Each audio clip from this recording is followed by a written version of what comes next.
नमस्कार, मैं हूं प्रियला शर्मा और आप देख रहे हैं गौरव रक्षक पुलिस ब्यूरो केट्स न्यूज। राज्य सरकार ने पूरे किए अधिकांश वादे, डॉक्टर रघु शर्मा और उन्होंने बीजेपी पर भी साधा निशाना। जिला प्रभारी चिकित्सा एवं स्वास्थ्य मंत्री डॉक्टर रघु शर्मा और कृषि मंत्री लालचंद कटारिया एक दिवसीय भिलवाड़ा के दौरे पर रहे। उन्होंने सरकार के 2 साल पूरे होने पर आयोजित समीक्षा बैठक की, जहां प्रभारी मंत्री शर्मा ने अधिकारियों को गंभीरता से कार्य करने की नसीहत दी। समीक्षा बैठक के बाद प्रभारी मंत्री ने सिलिकोसिस पीड़ित परिवार को चेक भी प्रदान किए। बैठक में जिला कलेक्टर शिव प्रसाद एम नकाते व पुलिस अधीक्षक प्रीति चंद्रा के साथ सभी आला अधिकारी भी मौजूद रहे। बैठक के बाद मीडिया से बातचीत करते हुए प्रभारी मंत्री शर्मा ने भाजपा पर भी जमकर हमला बोला। प्रभारी मंत्री कृषि कानून को लेकर केंद्र सरकार को आड़े हाथे लेते हुए कहा कि यह कानून अडानी व अंबानी की मांग पर लाया गया है। इस कानून से किसान की गर्दन अडानी व अंबानी के हाथ में होगी। चिकित्सा एवं स्वास्थ्य मंत्री यही नहीं रुके, उन्होंने प्रदेश भाजपा के नेतृत्व पर हमला करते हुए यहां तक कह दिया कि यह दोयम दर्जे का नेतृत्व है। प्रदेश में हुए विकास कार्यों पर भाजपा के आरोपों का जवाब देते हुए उन्होंने कहा कि भाजपा नेता को मोतियाबिंद हो गया है, उन्हें विकास कार्य नहीं दिख रहे हैं। वहीं इस मौके पर कृषि मंत्री लालचंद कटारिया ने भी कृषि कानून को लेकर केंद्र सरकार पर आरोप लगाते हुए कहा कि जब किसान कानून की मांग ही नहीं कर रहे हैं तो सरकार उन पर यह कानून क्यों थोप रही है। इससे पूर्व दोनों नेताओं ने कांग्रेस के वरिष्ठ नेता मोतीलाल बोहरा के निधन पर भी दुख व्यक्त किया। भीलवाड़ा से हमारे संवाददाता गोविंद पायक की रिपोर्ट। राजस्थान में भारतीय जनता पार्टी का सुपड़ा साफ हुआ है। वो जश्न मनाने की बात कर रहे थे, वो कह रहे हैं दूरबीन से ही विकास नजर नहीं आ रहा। अरे बीजेपी के नेताओं के मोतियाबिंद हो गया। जिनको आम आदमी नजर नहीं आता उनको विकास कहां से नजर आएगा। ऐसे ऐसे बयान दे रहे हैं नौसिखिया नेता, न उनकी जमीन है न जनता में पकड़ है। पंचायत चुनाव के आंकड़े मुख्यमंत्री जी ने और पूरी पार्टी ने जारी किए, हमने ज्यादा वोट लिए, फिर भी बीजेपी जश्न मना रही है। और अब क्या कहना है, जब स्थानीय निकाय तो हमेशा बीजेपी के ही होते हैं। आज पूरे अखबारों ने लिखा है, उसमें इनका सुपड़ा साफ हो गया। लेकिन बयानवीर हैं, भारतीय जनता पार्टी का दोयम दर्जे का नेतृत्व इस वक्त काम कर रहा है प्रदेश के अंदर, और नेगेटिविटी की पॉलिटिक्स हो रही है। यहाँ पे जो स्थापित नेता हैं उन लोगों को वर्टिकल डिवीजन है बीजेपी के अंदर। वो पूरी की पूरी राजनीति उनकी इस बात को लेके है कि कैसे हम स्थापित हो जाए और जो स्थापित है उनको उखाड़ के फेंक दें। इसलिए ज्यादा अति उत्साह में, मैंने कहा ना कि ये दोयम दर्जे का नेतृत्व है, अति उत्साह में है और अति उत्साह इनको ले डूबेगा। अभी 3 साल है, कोविड का दौर निकला, 8-9 महीने चल रहा है अभी कोविड। जो कमियां रही होंगी उनको भी राजस्थान में हम पूरा करेंगे। हमारे पास एक अनुभवी नेतृत्व है, हमारे पास टीम है और राजस्थान में कांग्रेस की फौज है। अभी जब संगठन का गठन होगा तब आपको मालूम पड़ेगा। तो हम इस लड़ाई को लड़ना जानते हैं। 3 साल बाद राजस्थान में फिर कांग्रेस की सरकार बनेगी, मैं तो ये कह सकता हूँ। ये भारतीय जनता पार्टी के नेता सुन ले। हेलो हेलो, आगे आगे आगे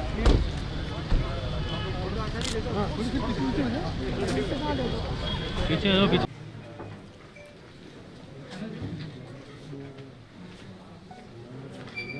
पैसे प्राप्त भी कर सके। तो माननीय मंत्री महोदय, आपका आज जो यह बना रहे हैं कुछ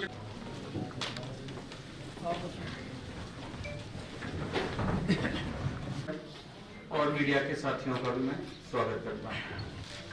सर, आपकी इजाजत, उन्हें भी प्रेस्क्रिप्शन देंगे, वो हमें वीडियो कॉल कर सकेंगे।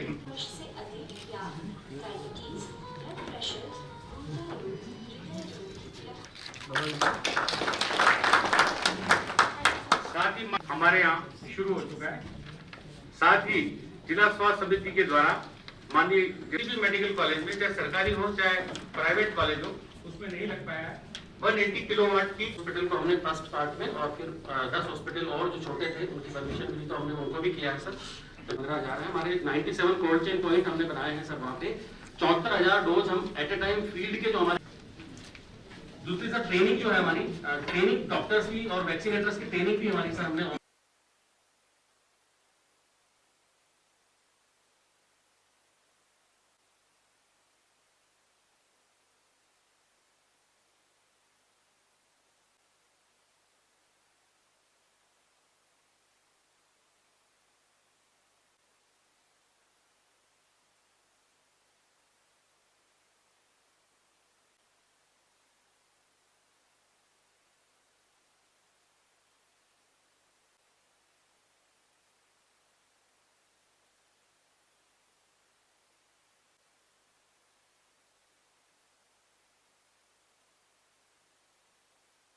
देखिए, ये जो कृषि कानून बना है, इसमें सबसे बड़ा जो बात है और जो पूरे देश के किसान चाहते हैं कि ये जो एमएसपी की बात है, जो न्यूनतम समर्थन मूल्य है,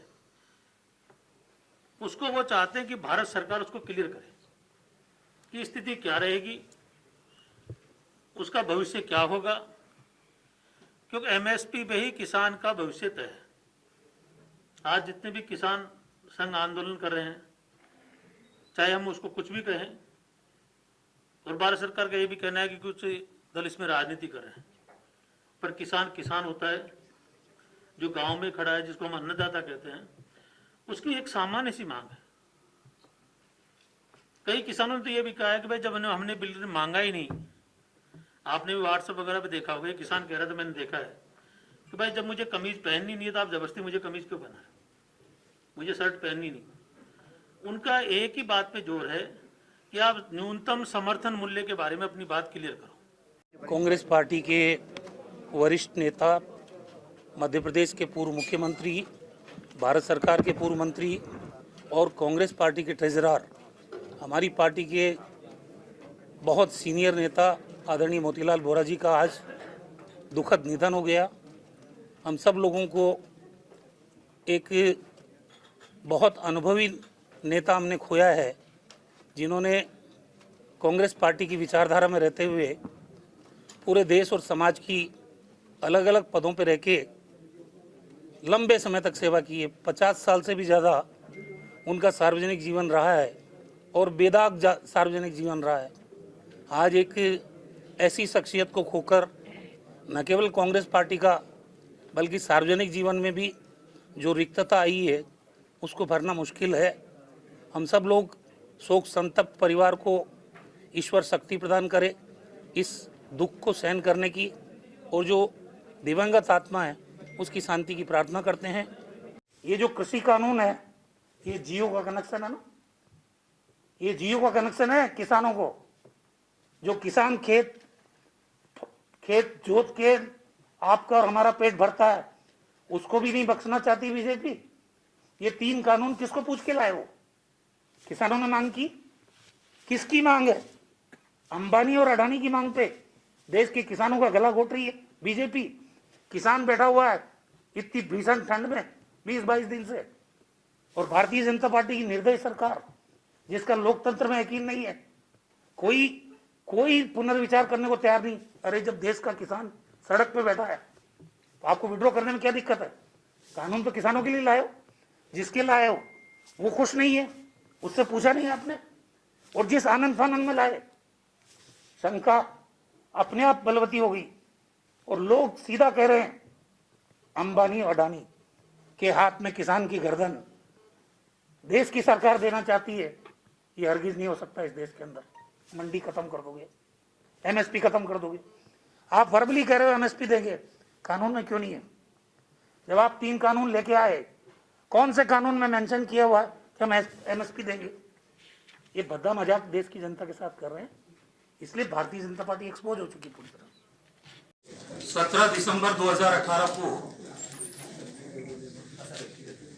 राजस्थान में हमारे लोकप्रिय मुख्यमंत्री आदरणीय अशोक गहलोत जी के नेतृत्व में कांग्रेस पार्टी की सरकार बनी थी। चुनावी घोषणा पत्र जब विधानसभा के चुनाव थे, हमारी पार्टी के द्वारा जारी किया गया और उसमें करीब 500 के करीब वायदे चुनावी घोषणा पत्र के माध्यम से प्रदेश की जनता से हमने किए थे। 2 साल गुजरे हैं। मुझे खुशी है आप लोगों को बताते हुए कि करीब 500 में से 252 वादे, यानी 50% से ज्यादा इन 2 सालों में सरकार ने जो कहा वो करके दिखाया। और ये ट्रेंड, क्योंकि पहले तो चुनावी घोषणा पत्र की कोई विश्वसनीयता राजनीतिक दलों के बीच में थी ही नहीं। चुनाव होते थे, चुनाव घोषणा पत्र चुनाव होने के साथ ही गायब हो जाते थे।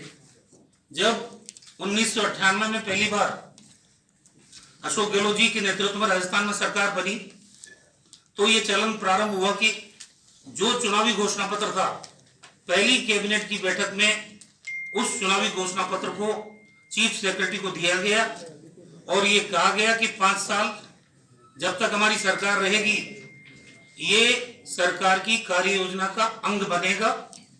उसके बाद में 2008 में जब हमारी सरकार बनी तब भी ये प्रैक्टिस शुरू हमने रिपीट की और इस बार भी जब सरकार बनी तो ये जो चुनावी घोषणा पत्र था उसको हमने चीफ सेक्रेटरी को दिया, पहली कैबिनेट की मीटिंग में इसको अडॉप्ट किया और हमारे गवर्नेंस का आधार ये रहेगा। इसमें जो लोगों के बीच में हम वादा करते हैं, सरकार की विश्वसनीयता पे सवालिया निशान लगने की गुंजाइश कम रहती है। आपने देखा होगा स्पेनिश फ्लू आया था 1918 में, उसके बाद 100 साल के बाद में सदी की भीषणतम महामारी के दौर से पूरी दुनिया, देश और राजस्थान भी चल रहा है। जब मार्च में हमारा पहला पॉजिटिव केस आया तो हमारे पास टेस्टिंग फैसिलिटी नहीं थी, कोई मेडिकल इंफ्रास्ट्रक्चर नहीं था। तभी हमने संकल्प किया था, क्योंकि उस वक्त तो स्वाब जो सैंपल कहते हैं जिसको, वो हमने पूना की वायरोलॉजी लैब में भेजा। तब ये संकल्प लिया था कि हम हर दृष्टिकोण से राजस्थान में हेल्थ इंफ्रास्ट्रक्चर को मजबूत करेंगे। और आज जब 8-9 महीने हो गए मार्च के बाद में, तो इन 8-9 महीने में चाहे लॉकडाउन का पीरियड हो,